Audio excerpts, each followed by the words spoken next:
İlk defa böyle bir at görüyorum. Bizden ne ister? Yoksa sizin mi? Belli olmuyor mu? Bu at da böyle bir at işte. Adı Poyraz. Bu at sahibinin atı.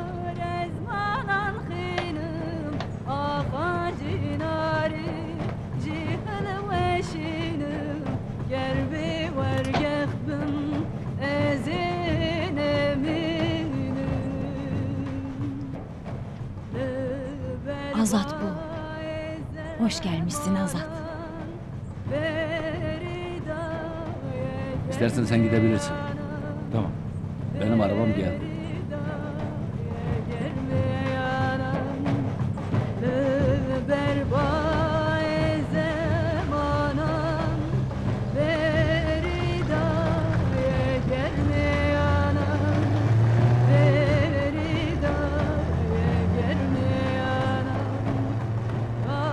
Hoş gelmişsin.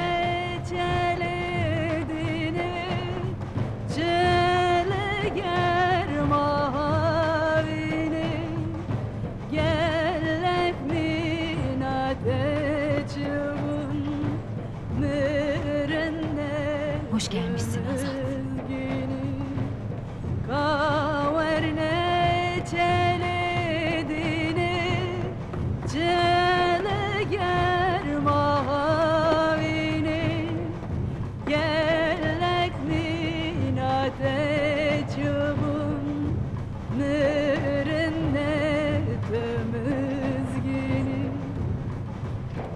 Leci yavuz